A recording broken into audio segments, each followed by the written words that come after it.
Buenos días, hola, bienvenidos, buenas noches, buenas tardes, bienvenidos a su podcast Charlando y Conectando. Y hoy en este episodio estoy muy contenta porque tengo a una figura muy importante del fútbol. Es un personaje que ha dejado huella en el fútbol mexicano, conocido no solo por su trayectoria como jugador, sino por el importante logro de llevar a la selección sub-17 a la cima del Campeonato del Mundo en el 2011. Raúl Potro Gutiérrez es una figura que sin duda ha inspirado a muchos jóvenes y ha demostrado un gran compromiso en su gestión de equipos. Es un honor poder hoy tener una conversación contigo, Raúl. Bienvenido. Hoy platicaremos de este amor, de esta pasión que tiene por este deporte que creo que a todos nos gusta muchísimo. Muy agradecida y muchas gracias de tenerte hoy aquí y bienvenido. No, al contrario, creo que es un honor para mí estar aquí, saludar y platicar sobre este tema, ¿no? Que nos apasiona el fútbol. Gracias por la invitación. Oye, a ver, a mí me gustaría platicarte. ¿Siempre te gustó el fútbol, de que nos platiques? ¿Siempre te gustó el fútbol desde niño? ¿Jugabas fútbol? ¿Veías fútbol? Que nos platiques un poquito tu trayectoria, tus inicios en el fútbol y tus gustos como niño. Pues mira, como niño, yo nunca pensé realmente en jugar fútbol. Mi papá es fan del Cruz Azul y él me llevaba al Estadio Azteca, allá en el Gallinero, obviamente, ¿no? A ver al Cruz Azul de Marín. Tú vivías por ahí, ¿no? Sí, yo vivía ahí en Santo Domingo. Era una colonia de esas nuevas. O sea, mis padres llegaron ahí como mucha gente de paracaidistas, o sea, a plantarse ahí en un terreno y se fue urbanizando durante, básicamente, yo creo que llegué yo ahí a los 6, 7 años. Entonces me llevaba al estadio y pues yo veía, ¿no? O sea, a esos jugadores, yo veía el Estadio Azteca. Veía ese espacio verde y yo decía, va a ser padrísimo correr ahí. Eso era lo que yo pensaba, ¿no? Porque en ese tiempo, bueno, la gente debe saber que así como hoy hay corcholatas, antes las cervezas pues las destapaban con la corcholata y pues tú en el Gallinero, niño, pues las empezabas a aventar para abajo, o sea, las aventabas a ver cuánto volaban, ¿no? Y por ahí a quién le pegaban, o sea, hacía eso. Entonces, obviamente, pues ese gusto por el fútbol pues, se lo debo totalmente a mi papá, porque pues, él jugaba los domingos, me llevaba a los partidos, íbamos al Bosque del Pedregal, él iba con sus amigos a correr y era así, ¿no? O sea, si vas a completar, vas conmigo, si no, te quedas, ¿eh? O sea, entonces, y la subida, sí. Entonces era ir ahí al Bosque del Pedregal y subir y tener que llegar hasta donde todos llegaban, porque si no, no iba con él, ¿no? Entonces, eso fue parte de mi niñez, o sea, jugar con los compañeros de las calles aledañas. Ahí fue donde empecé yo realmente a darme cuenta de que pues el fútbol me gustaba bastante, ¿no? O sea, así fue. Íbamos en ese tiempo, bueno, ahora creo que ya se les dice DIF. Antes, en mis tiempos, eran el INPI. Entonces íbamos al INPI a jugar cascarita ahí. ¿Por qué? Porque pues estaba, era la terraza esa larga central como de cemento. Y ahí poníamos las porterías y jugábamos, ¿no? Entonces, lo demás pues era jugar pues, los fines de semana, porque pues, obviamente teníamos escuela. Los fines de semana echábamos ahí retas, ¿no? Que decíamos de refresco, 3 contra 3. Y bueno, en la escuela también, ¿no? O sea, uno empieza. Yo tomé conciencia de que podía jugar fútbol por gusto o porque era bueno, yo creo que en la secundaria. O sea, sí destacabas, o sea, veías a los otros y sí, tu nivel sí era mucho sí destacaba mejor. Porque, o sea, me acuerdo, por ejemplo, en la primaria que yo esperaba, ¿no? Yo veía al equipo, a los niños del otro equipo y veía cuál era el más malito y esperaba que se la dieran y se la quitaba. Entonces, o sea, además de la habilidad física, ¿había otro tipo de habilidades que había que desarrollar para poder ser bueno? Pues es que yo creo que el jugador de fútbol, además de que tiene un carácter diferente, por no decirle difícil, también eso lo lleva a ser vivo en el buen sentido de la palabra, ¿no? Entonces, veías dónde podías pararte, veías al niño que había que quitarle la pelota, sabías que si le tirabas fuerte al portero no lo iba a atrapar. Entonces, te empezabas a dar cuenta de eso, ¿no? Y hasta hasta la secundaria, creo que fue donde pues, me di más cuenta de ese potencial que yo tenía, pero digo ese potencial porque te puedo decir que durante esas etapas tuve trofeos de voleibol, trofeos de básquetbol.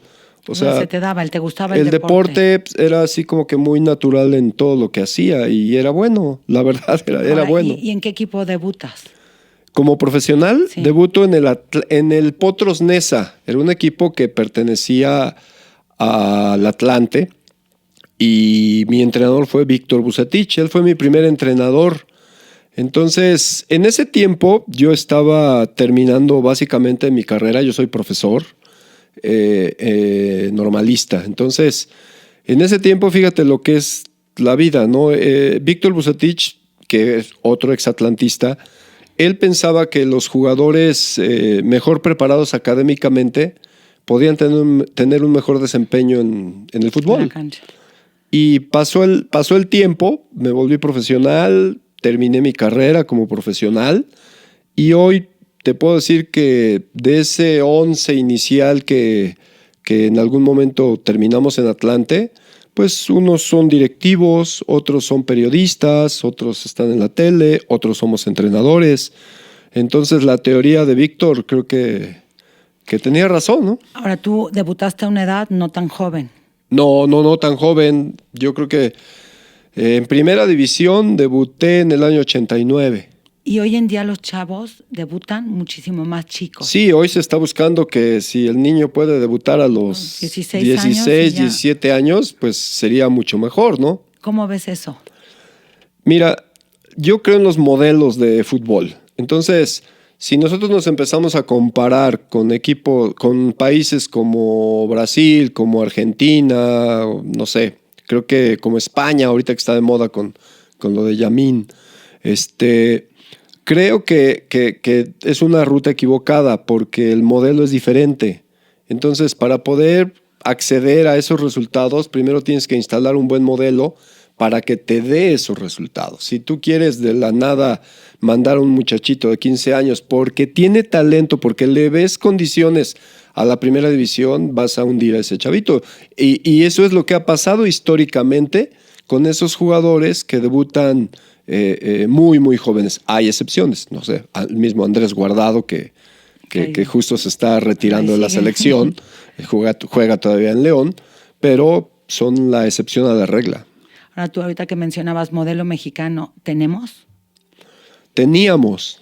Me parece que hace 10 años, cuando yo estaba en selecciones nacionales, que se habló de aumentar extranjeros, desde ahí nosotros lo dijimos. O sea, espérense, ahorita no es el problema. El problema va a ser a 5 o 6 años, cuando ese exceso de extranjeros va a empezar a tapar al jugador nacional. Porque no es lo mismo pelear contra 7 extranjeros que pueden ser buenos, regulares o malos, que contra 3, como era en mis tiempos, ¿no? En mis tiempos eran 3 extranjeros muy buenos y esos 3 extranjeros te hacían crecer. Y eso hoy te tapan. Obligaba a que de algún modo el semillero fuera mayor aquí en México de lo que hoy tenemos. Sí.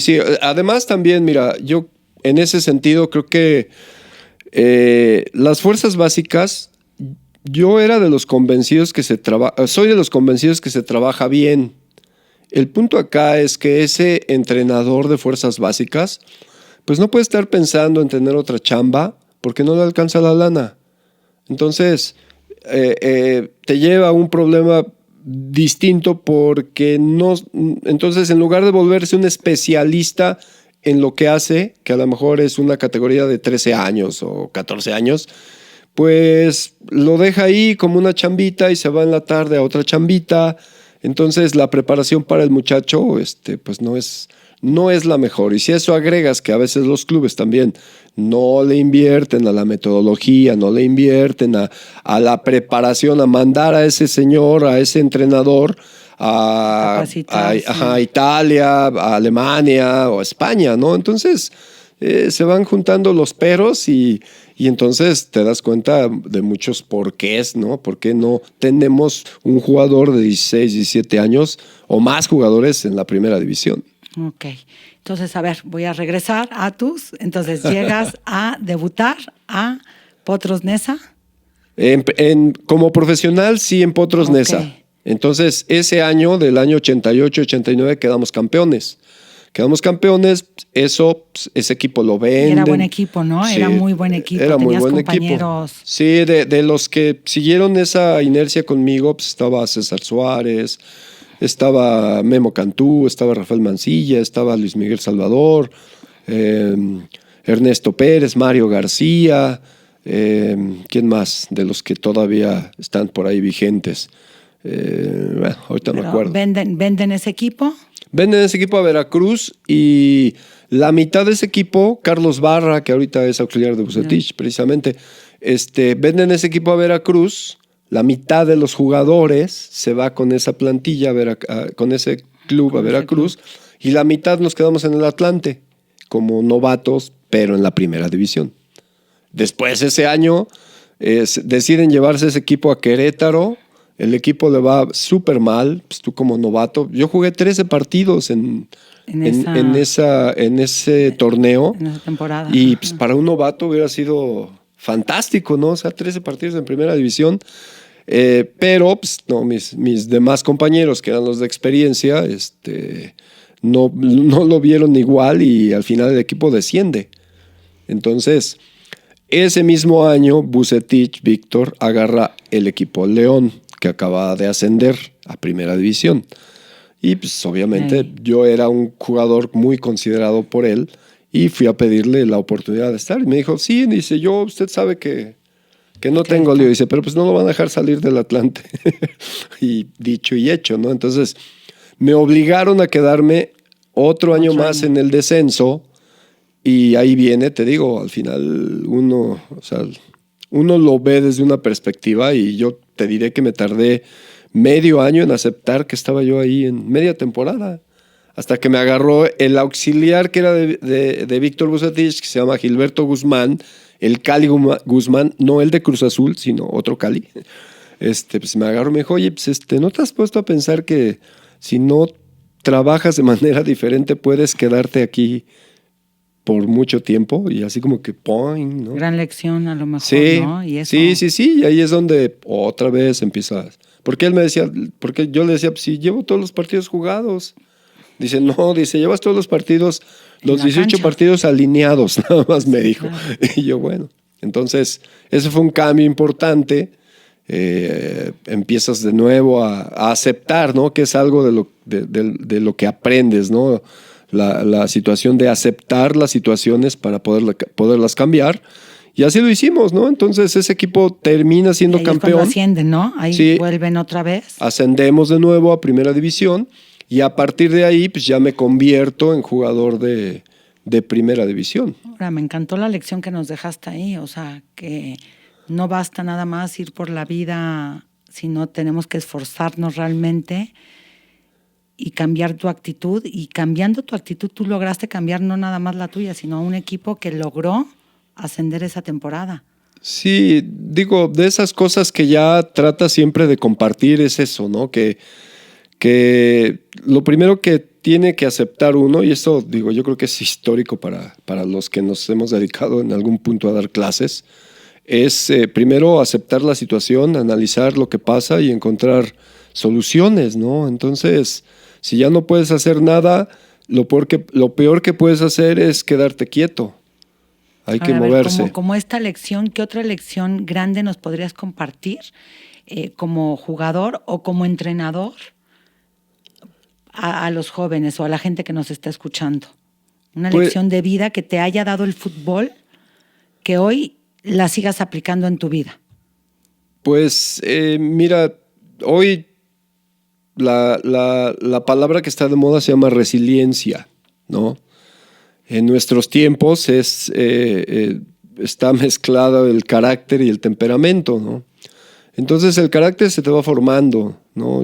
Por eso hablaba hace un ratito de que el deportista de alto rendimiento, porque yo creo que no es solamente el fútbol, el deportista de alto rendimiento es un tipo con carácter difícil, que a veces ni el papá, ni más en nuestros tiempos, que no había así como que tanto análisis sobre esa situación. No, pues es que no obedece, no, pues es que hay que castigarlo, ¿no? Es un rebelde. Ajá, es un rebelde y así, ¿no? Entonces, de repente, ya ahora que eres entrenador y que eres un tipo con carácter difícil, pues te das cuenta que hay que direccionar eso, ¿no? Y menos ahora de decir, no, hay que hacerlo a un lado porque es el más distraído, es el más, no, bueno, ya, si es un tipo que tiene talento, bueno, tratas de direccionarlo sobre todo.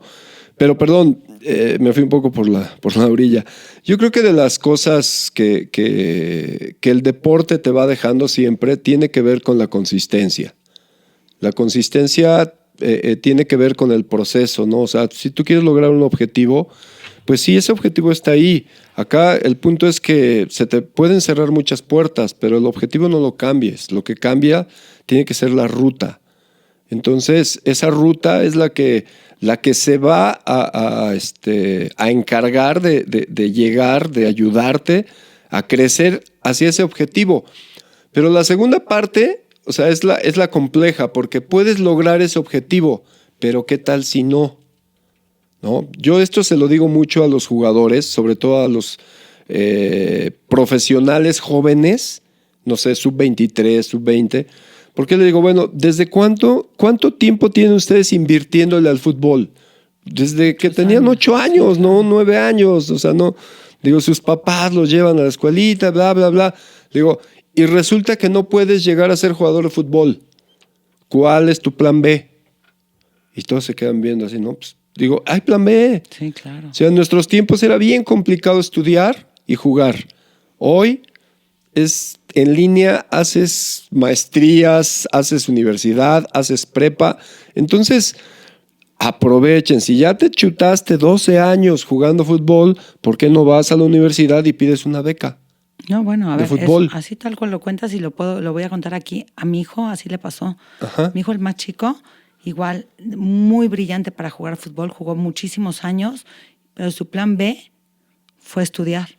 Y lo becaron en una gran universidad, hizo su carrera, y sí, o sea, tienes toda la razón del mundo que los chavos sí tienen que ver esa resiliencia que tú dices y ese camino que tú bien estás diciendo, ok, por aquí no llego, pero bueno, entonces agarro esta ruta para llegar a una meta que yo me estoy proponiendo en la vida.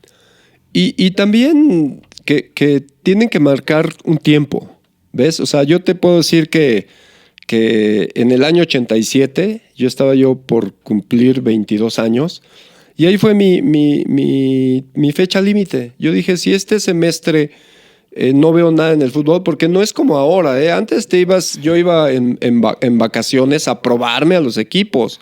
O sea, el único equipo de acá del DF que no me probé fue Pumas, y no sé por qué, porque era el que más cerca me quedaba. Sí, ahí en la cantera, muy sí, cerquita, sí. Claro. Me quedaba ahí súper cerca y nunca fui a probarme a Pumas.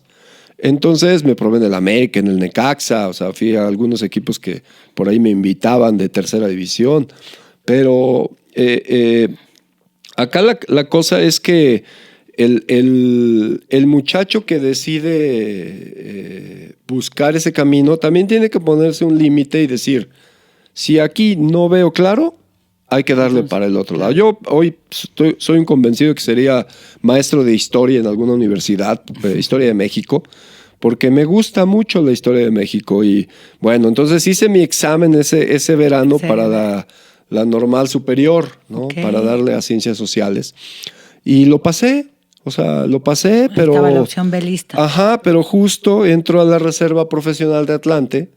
Y ahí es donde, pues ahí se quedaron mis papeles, Okay. quién sabe dónde. El examen con pasado, ahí sí, está. Sí, ahí se quedó. Entonces, pero era la fecha límite. Si yo ese semestre, ese verano, no veía nada de fútbol, ya me iba a dedicar a estudiar y listo.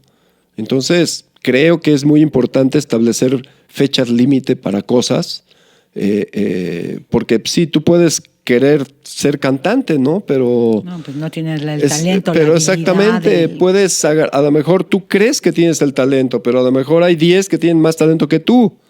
Entonces tenemos que entender esa parte y jugarla a nuestro favor, ¿no? Entonces creo que también establecer las metas y las fechas son importantes para avanzar, ¿no? Y así me pasó en ese tiempo. Entonces, a mí. A los 22 años, ahí estabas. ¿Cuántos años estuviste en el fútbol profesional como jugador? Como jugador desde el año 88 hasta el año 2002. 88 al 2002. Entonces fueron más o menos 12 años. 12, 14 años que estás ahí batallando. Y también, te digo, son objetivos, ¿no? Porque establecer los objetivos en cualquier actividad es fundamental. O sea, cuando yo decido jugar profesional, pues, lo primero es ser profesional, no estar en un equipo profesional. Después, ya que estaba en el equipo profesional, bueno, ¿qué hay para arriba? No, ser campeón. Si soy campeón, voy a estar en primera división. Bueno, ahí está, se logra el objetivo. Ya estás en primera división, ¿qué sigue? Bueno, ahora quiero ser titular de mi equipo, quiero ser seleccionado nacional y quiero irme a otro equipo, a un equipo grande. Y lo cumplía. Y se fueron dando las cosas. O sea, para mí, ese crecimiento del año 91 al 97, que yo creo que fue de lo mejor que viví como profesional, pues en el 91, en julio del 91, estaba yo jugando el ascenso.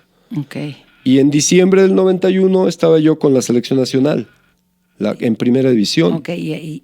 ¿Y es cuando van al Mundial también en Estados Unidos? Sí, me toca Menotti, fue mi entrenador, que en paz descanse. Es un tipo muy motivador que yo creo, y eso, bueno, son temas que cada personaje que estuvo con Menotti lo ve de distinta manera, ¿no? Entonces, para mí, sí, es un tipo que tenía una manera de motivar a la persona distinta, ¿no? Como lo viven los argentinos. Si a mí me dices de Menotti, ¿qué te quedas como entrenador de Menotti? Es su representatividad, la manera en que te vendías la selección nacional, o sea, era de tenerla en el corazón y no hay otro poder más grande que eso, ¿no? Porque la mentalidad, yo ahí sí difiero totalmente de eso, porque la mentalidad es distinta. Se encontró con una generación respondona, por ponerle un término, diferente, que quería cambiar cosas. Jorge Campos, Claudio Suárez, García Aspe. Sí. Ajá, o sea, esa selección, pues éramos así. O sea, te veíamos a Hugo Sánchez y pues, Hugo Sánchez era mi ídolo, ¿no? Y fue después mi compañero, ¿no? Y era el compañero que decías, muévete, cabrón. Quítate. ¿No? Ajá, o deja a Luis que entre y que corra. Sí. Éramos ese tipo de jugadores, ¿ves? Y Hugo Sánchez, pues, era un monstruo. O sea, como jugador en ese tiempo ya iba de bajada, pero iba ya terminando su carrera, pero no dejaba de ser Hugo Sánchez. Pero fue la época de muy buenas copas también, Copas América, excelente. Sí, claro. ¿No? O sea, me fue tocó toda esa época, ese mundial en Estados Unidos. Estados también, Unidos. con esa selección, que creo que además conectaba con la gente. O sea, era una selección que toda la gente los queríamos mucho. O sea, que sí, los veías jugar y sí te sentías como parte de esa selección.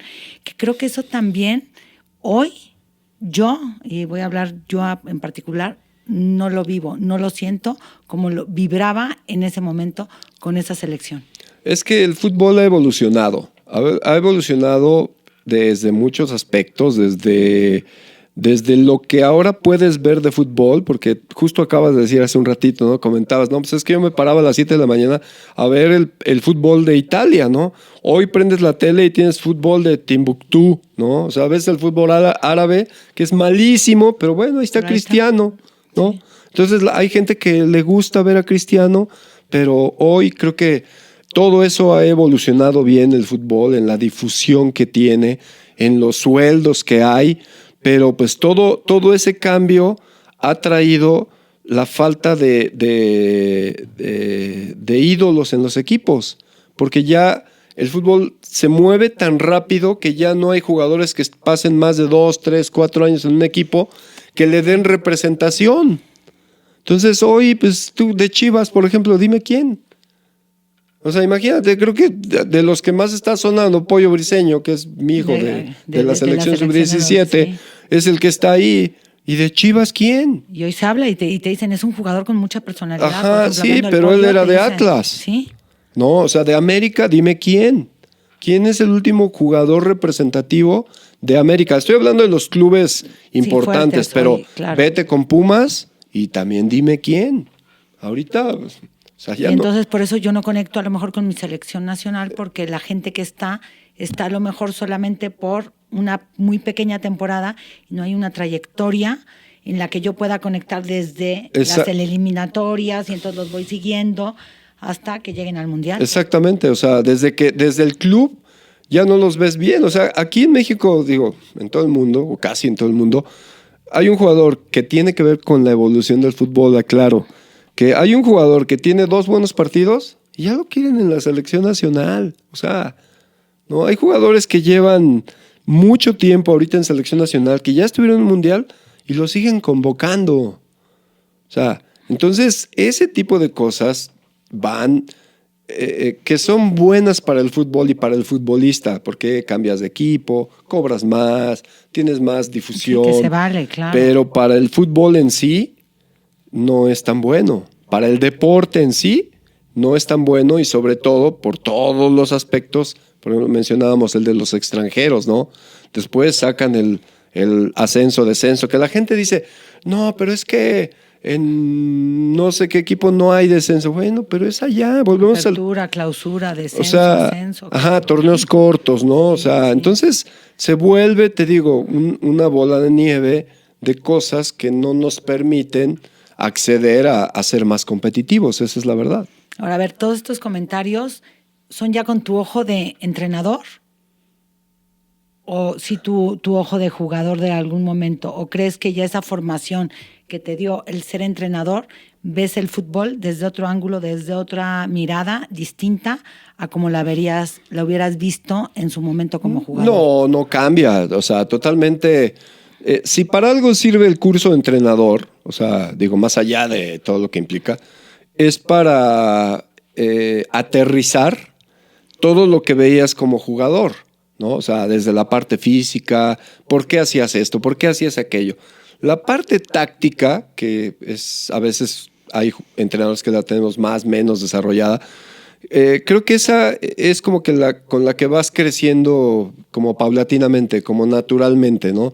Entonces, la visión que tú tienes ahora como jugador, como entrenador, al final yo creo que tu experiencia como jugador abarcaría un 20% por ahí de lo que ahora eres como entrenador. Porque las vivencias, pues obviamente, ¿para qué te sirven? Para sentir la empatía con el jugador actual. Ese es el principal, ¿no? O sea, por eso mucha gente hace polémica a veces en los programas, ¿no? No, pues es que tú no sabes porque no jugaste. O sea, porque y a veces tienen razón esos exprofesionales. Porque ese feeling, o sea, yo todavía, por ejemplo, no puedo entender que hay en la tele, estás viendo la pantalla, así, la del tamaño que tú quieras, y hay una jugada clarita, fue mano. Tú dices, mano. Y entonces la gente que está ahí, los comentarios, déjenme ver la repetición, o sea, fue mano, o sea, desde la primera. Entonces, ese feeling no lo tienen alguien que no ha jugado. Alguien que no ha jugado, ¿no? O sea, esas intenciones, ¿no? O sea, que tú te das cuenta que pasan. Pero eso, te digo, yo creo que en el tema de ser entrenador es un 10-15% que te da para sentir la empatía que puede sentir un jugador cuando no juega, ¿no? ¿Por qué? Porque, por ejemplo, yo siempre he dicho, hay que tener más cuidado con los jugadores que no juegan. Los que juegan están felices porque están jugando. Los otros son los que te quieren matar porque no los metes. Esos son los que hay que gestionar. Entonces, te digo. Ahora, y que esto es un tema a lo mejor también del liderazgo. O sea, ¿cómo es el liderazgo de un jugador y cómo es el liderazgo de un entrenador? ¿Qué ve un entrenador y qué ve un jugador en cuestión de liderazgo? Mira, el liderazgo yo creo que puede darse de diferentes formas, ¿no? Hay entrenadores que hacen líderes a los jugadores y hay líderes naturales que te ayudan como entrenador. Entonces, después, esa parte del liderazgo, yo creo que tiene más que ver con el ejemplo, o sea, que otra cosa, ¿no? O sea, yo siempre les digo a mis jugadores, a gente que habla de fútbol o hasta empresas, ¿no? Digo, bueno, ¿cuál es el principal ingrediente del liderazgo? ¿No? Pues el ejemplo. O sea, si tú llegas temprano, ¿qué crees que van a pasar? ¿Qué crees que van a hacer tus subalternos? Todos. Van a llegar ¿no? temprano. Van a llegar temprano. Si tú tienes la costumbre de hacer ciertas políticas, ciertas prácticas, todo mundo va a acompañarte. ¿Por qué? Porque tú, si están viendo que el jefe lo hace, pues ni modo que los demás no lo hagan, ¿ves? Entonces, te digo, yo creo que ese líder se va perfeccionando y después, pues, si te dedicas a ser comentarista, si te dedicas a ser entrenador, que a lo mejor tiene más impacto ahí, pues ese liderazgo siempre va a estar, ¿me entiendes? Ahora, tú tuviste grandes, ¿no? Entrenadores, creo, o sea, gente de mucho renombre en el fútbol mexicano. Y me encantó escuchar que todos ellos forman hoy como que dejaron un poquito de esos ejemplos que a lo mejor ahorita comentas, ¿no?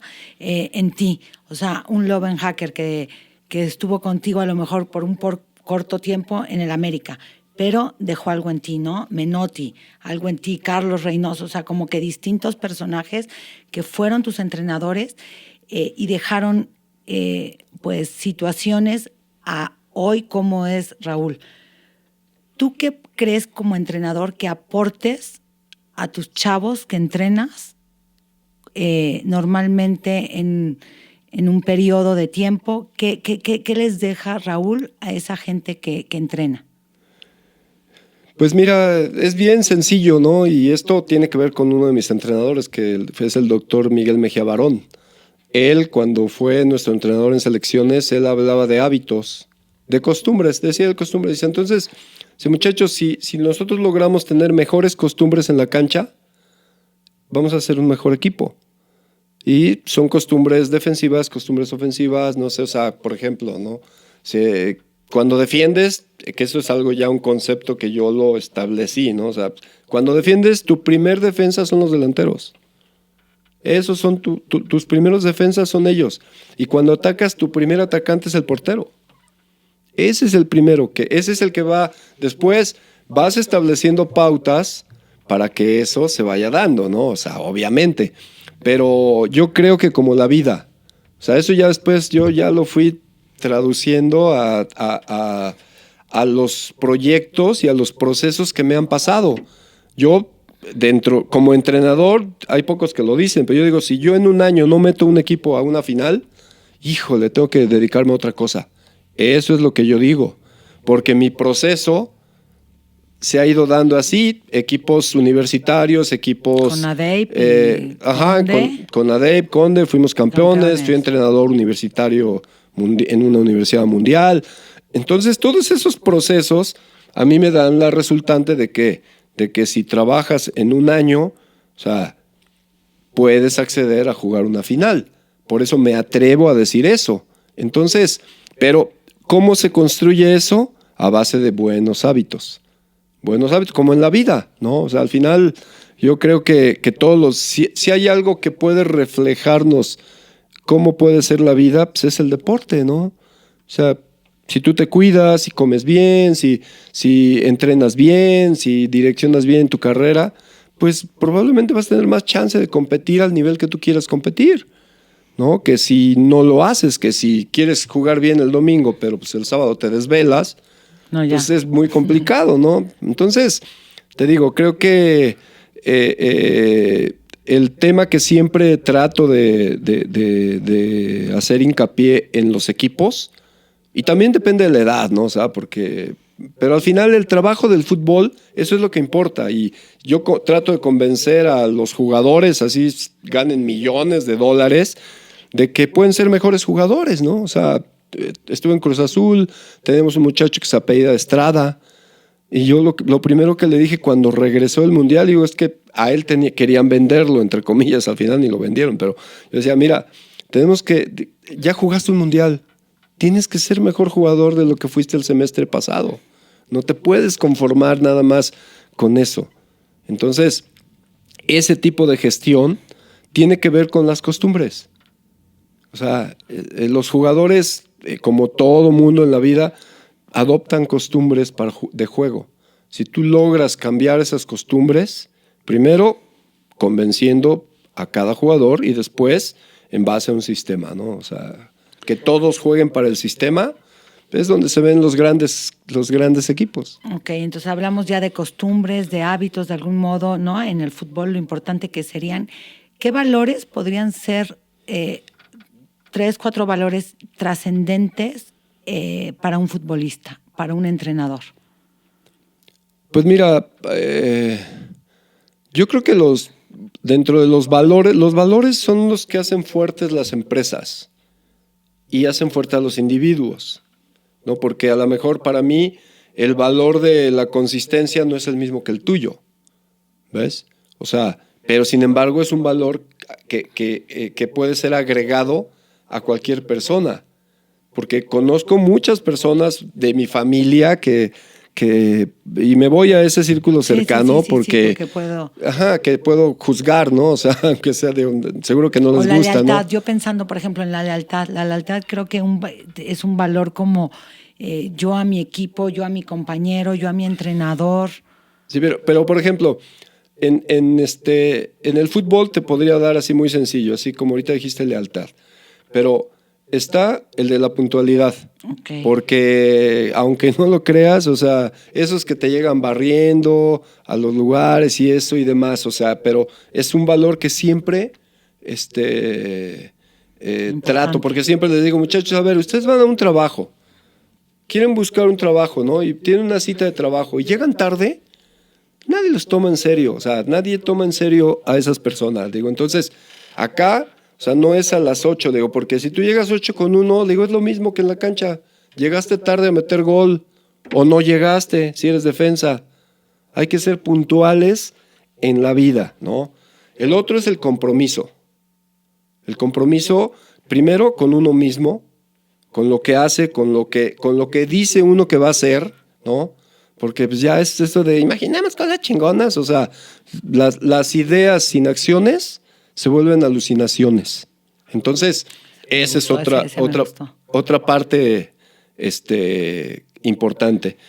Y después, a nivel el profesionalismo. O sea, sé un profesional. Yo siempre he dicho, si te dedicas, si eres el barrendero, sé un pinche barrendero chingón. O sea, ese que hace bien la chamba. O sea, o sea, el ser profesional no tiene que ver con la profesión, tiene que ver con cómo lo haces. Entonces, si eres lo que sea, o sea, por no demeritar nada, hazlo como si fueras el mejor. Entonces, esos son parte de los valores que No, y bien dices, y estos valores no nada más son para el fútbol, son como tú bien dices, aplicables, yo creo que a cualquier profesión y en la vida a cualquier persona. O sea, me van a hacer ser siempre una mejor versión si yo los aplico y los llevo a mi vida. Y a veces esa es la diferencia, ¿no? O sea, por ejemplo, en el fútbol se tiene esa frasecita de, pues es que el profe me dio confianza.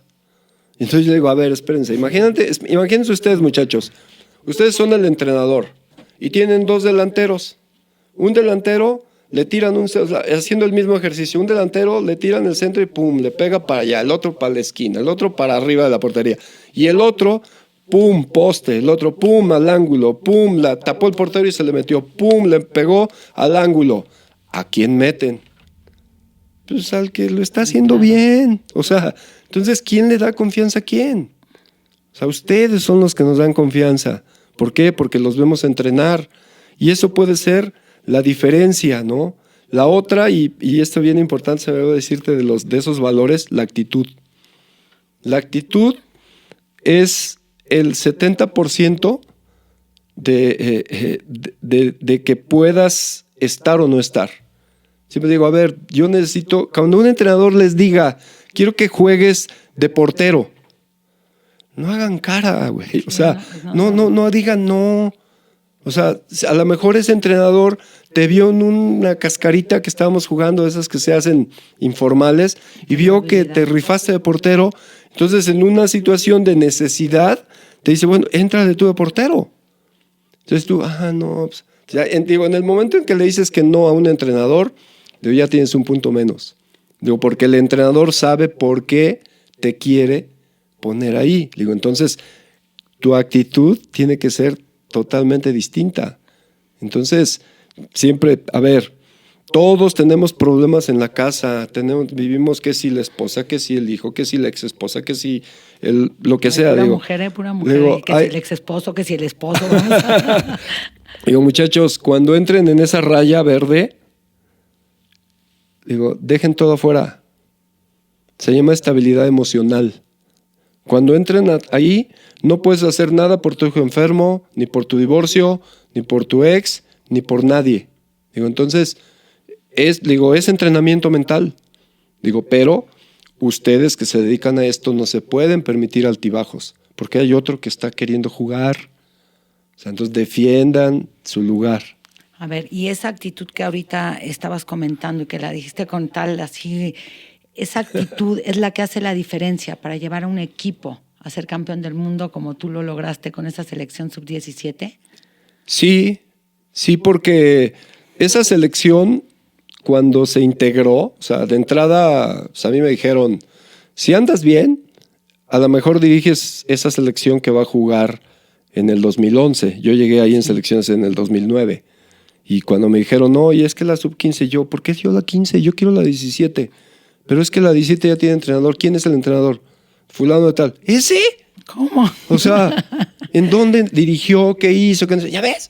Siempre de agrandado, no sé qué. O sea, esa es parte de la esencia que tiene uno como entrenador y como persona, ¿no? Después vas aprendiendo y vas regulando todo eso, pero así llegué. Entonces, cuando me dicen eso, digo, bueno, vamos viendo, ¿no? Entonces, empiezas a preparar el equipo y de las primeras cosas que yo les dije fue eso, ¿no? Fue, a ver, en 1 año y medio se va a jugar un mundial aquí y yo quiero ser campeón de ese equipo. ¿Quién más quiere ser campeón? Y pues obviamente pues, los niños. O sea, claro, yo. Todos queremos ser campeones. Sí, todos queremos ser campeones. Le digo, bueno, entonces vamos a empezar a trabajar. La segunda cosa en ese tiempo estaba de moda que en el 2005, después de ese mundial, Giovanni Dos Santos y Carlos Vela. Se fueron a Europa. Sí. Entonces, dentro de esas charlas les preguntas, ¿no? Digo, a ver, ¿qué es lo que quieren del fútbol, no? Y te puedo decir que el 100% dijeron, no, jugador de primera división. Así nada más, ¿eh? Digo, ¿y nadie se quiere ir a Europa? Entonces así pelaron sus ojotes. No era posibilidad. Le digo, muchachos, esta categoría, tiene esa facultad de que de aquí pueden agarrar los equipos y llevárselos a Europa. Le digo, ¿quién no se quiere ir a Europa? Y ya así como que, no, pues yo. Le digo, hay que pensar más allá, muchachos. Entonces, ahora, para ser campeones mundiales tenemos que trabajar y mucho. Y ese fue el primer mensaje para esa selección. Y así llegaron a ser. Y sí, hay muchas cosas ahí que son... Factores que claro, obviamente. O sea, el principal factor para que un equipo mexicano sea campeón es la preparación. Por eso nuestros equipos, y me incluyo en esos equipos nacionales que estuvieron, no dimos el salto hacia, ya ni digas hacia el quinto partido, porque cuando estuvimos ahí en selecciones, la labor era llegar a los primeros 4. Entonces, después ya mi concepto sobre llegar a los primeros 4 es que estando en esa fase puedes ser campeón. Claro. O sea, ya llegando a los 4, esos primeros 4, estás así de poder ser campeón. Sí. Entonces, así fue como desarrollamos ese proyecto, ¿no? Entonces, y te digo, tiene que ver con esa preparación. ¿Por qué? Porque sí, fuimos campeones en 2011, pero 2013 volvimos a jugar otra final en Emiratos Árabes. Sí. Fuimos subcampeones. Entonces ya no estás hablando solamente de jugadores, estás hablando de un proceso y de una metodología. Correcto. Entonces, eso, te digo, se conecta un poco con lo que te decía hace rato. Mucho ¿no? trabajo atrás, no nada más el trabajo, esto, la claro, preparación, claro. o sea, tiene un ABC ser campeón. Qué emoción. Nada más. O sea. Qué padre. Y pues a ver, ya para terminar esta linda entrevista, te voy a hacer una serie de preguntas rápidas y así las contestas igual. ¿Gol favorito que hayas marcado o presenciado? Ay, bueno, siempre los que haces, siempre hay un gol que le meto a la UDG que fue muy bonito porque hoy todo el mundo habla de Cruz Azul y habla del Barcelona y todo, pero pues en el año 93 nosotros ya practicábamos todo lo que ahora está de moda, ya lo practicábamos en el 93. Entonces fue una jugada donde básicamente 8 jugadores, o sea, tocamos la pelota. El central por izquierda me tiró el centro a mí, que yo era el central por derecha, y yo la metí. Okay. A la UDG.